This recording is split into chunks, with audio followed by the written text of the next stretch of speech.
Hi everyone, Jackson here.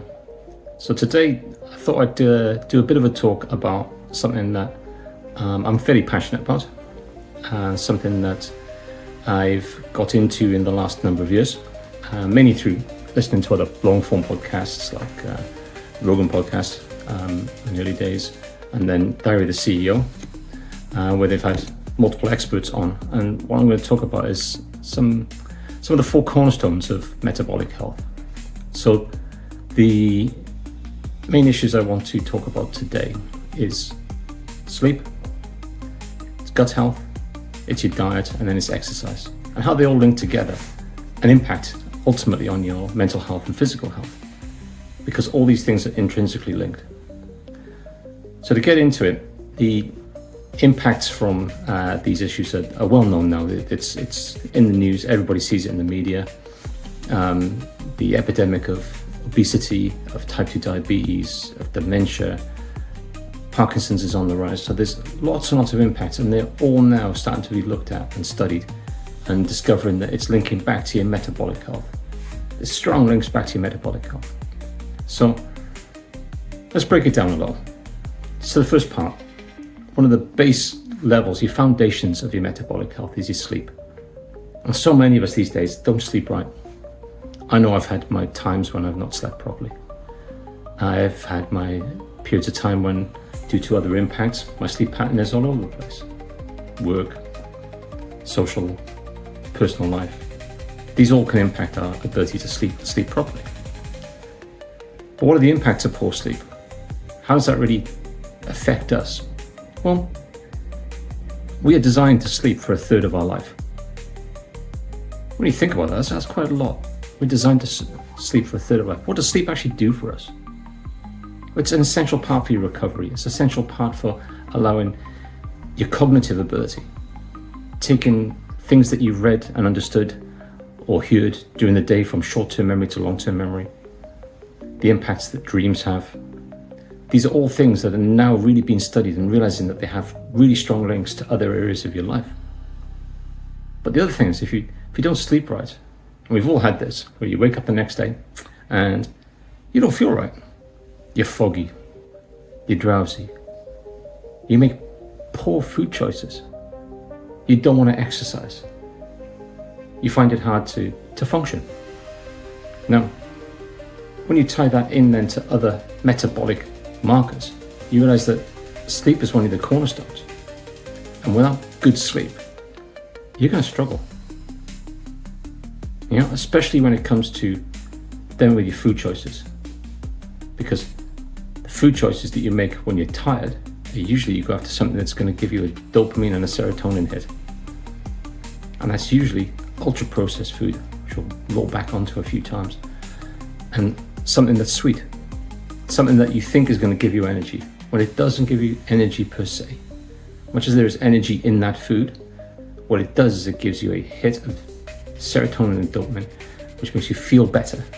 It doesn't necessarily give you the energy. So, the next part, gut health. Now, gut health is now starting to become a real buzzword around. You see a lot of people talking about it, a lot of specialists now coming out and talking about it. A lot of studies have been done on it. What does it actually mean to us? Well, within your gut, you have a gut biome. You have healthy bacteria that you need to help break down your food and break your food down into the enzymes you need. You have some bad bacteria. The problem is that modern diet actually feeds the wrong type of bacteria. You go back to, 150 years ago, you wouldn't get that many people that are having IBS and bloating and a lot of the gut problems that we're seeing nowadays. So what do we do about that? Well, healthy food choices for one. Healthy food choices. Stay away from that ultra processed stuff. Try to realize that it's not necessarily glucose control you should be focusing on, it's your insulin control. Understand how your system operates. If you can afford it, get a continuous glucose monitor, wear it for a month. Track, eat normal, eat how you would normally eat, but track how your glucose level spikes. Because if your glucose level is spiking, your insulin level is certainly going to spike. But your insulin level stays higher for longer. And when it stays high and there's nothing left to burn, it makes you hungry. And you can't control that. It will send an automated system. Yeah, it's not a conscious thing, it's an automated system. And it'll make you feel hungry and you'll go snacking. So there's lots of diets out there which will help you, but you've got to find what works well for you, because we're all individuals. We've all got our own chemistry set. And you have to find your own balance, and that will change throughout your life as well. The key is understanding you and how you react and what your chemistry set is requiring, because that's what we are, guys. It's just one big chemistry set. So from gut health and keeping that healthy gut biome and making sure that you feed it with the right foods to create the right prebiotics, not probiotics, prebiotics. Feed your gut prebiotics. Let it build up its gut biome. Let it do what's good for it. And it will look after you. And the scary thing is when you start linking in the gut health and mental health. Yeah, there's over 80 billion neurons in the brain. There's 140 million neurons, neural connections in the gut. And they're now starting to call the gut the second brain. That's saying, gut feeling. Your mood swings that come from when you're hangry, and we've all been hangry at times. Yeah, when you get a bit short-tempered, and it's affecting your mood swings because it dictates hormone release at times. So again, understanding that, understanding how you react to food, very important. So the next one to talk about, healthy food choices. Now, again, we are all different. We all have different tolerances to certain foods, and we all have different impacts to certain foods. And you have to know how your chemistry set is reacting to it. And by understanding how your body reacts to the food that you put in, you understand how to look after the gut biome. Look out for the hidden sugars that are in food, the ultra-processed food. And I do appreciate that a lot of people can't afford to cook from fresh all the time because it's getting expensive now. But we have to try to make the right choices. Not just for us at times, but if you have kids as well. And I know, I've got grown-up kids now, and I look back at what I fed my kids when they were younger. And I'm like, why didn't I have somebody there to tell me this thing when I was younger? Because we didn't know. But now we know a little bit better, and it's never too late to change habits. It's never too late to steer right instead of going left. So always think about what is it you're eating. Understand what it is. And accept the fact that sometimes that's all that's available. I know this. I work with people that do predominantly night shifts. And it is very hard for them to find healthy options on a night shift. Number one, their sleep is all out of whack. But then the food that's available for them to eat without making it and bringing it in themselves, which is not always easy to do if you're working out on a building site or on an exposed area where you have to take some food with you, it's difficult. And it's hard to make the right food choices. But educate yourself.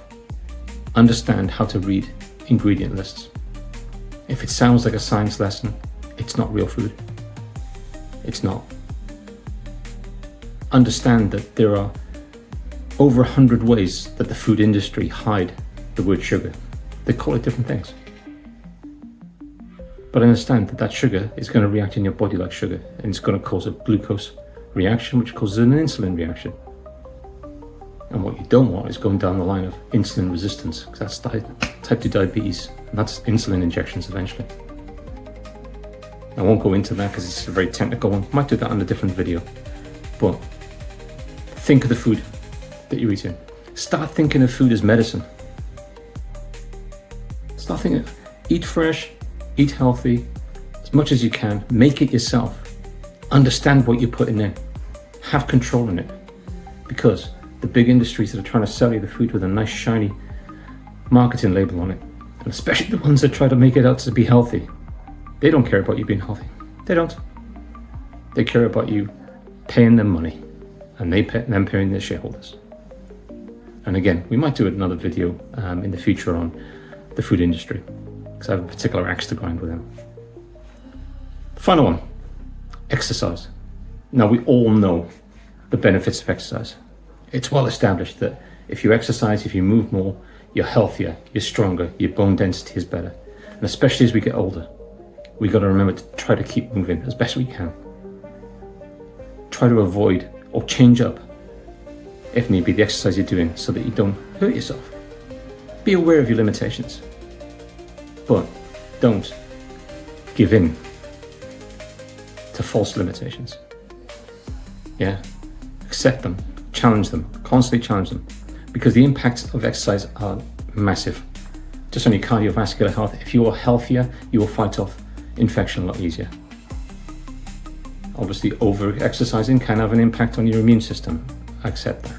However, good, moderate exercise is proven, categorically proven to be good for you. But the other thing it has a good impact on is your mental health. Now, if your mental health improves just from simply doing a 30-minute walk, getting your headspace out into the street somewhere, getting away from what's bothering you in the world, breathing in some fresh air. I'm looking out that way out the window. Yeah? Enjoying nature. Deep, slow breaths. It's all good for you. But find your jive with your exercise. Find the thing that works for you. And again, we're all individuals. But if you're exercising well and your mental health is better, you're making better than food choices, you're going to sleep better. If you sleep better, it loops back around again. So in conclusion, I'm going to go back to that. First step, sleep. If you sleep well, you're going to feel better about exercising. You're going to have more energy to exercise. You'll have clarity of thought. Yeah? If you exercise better, you make better food choices and you sleep better. If you sleep better, you make better food choices. With better food choices, you feel better within yourself. You're not going to feel bloated, and you're not going to get the inflammation, which is going to stop you from sleeping better. You see how they all rotate around? They all link into each other. You can't just pick one out and say, that's the key, that's the magic pill. If I can just do this better, I'll be in a better place. Because it doesn't work that way. You've got to think of it as a whole. So if you manage these, and I do good at it sometimes, and I do bad at it sometimes. And I know the days that I've slipped off the wagon on it, because I don't feel as good, and I don't operate as good, and I'm not as sharp, and I'm more aggravated by the world. And it doesn't take much to aggravate me at times, as my friends and my lovely lady would attest.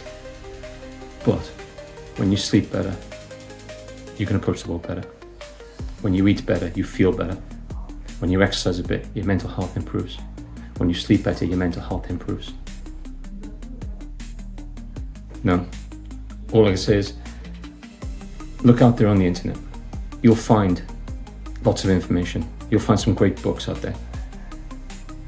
You'll find some information that will just open your eyes onto the possibilities of what you can do and how you can make yourself healthier. And ultimately, look after yourself. Sleep well, feed well, move well.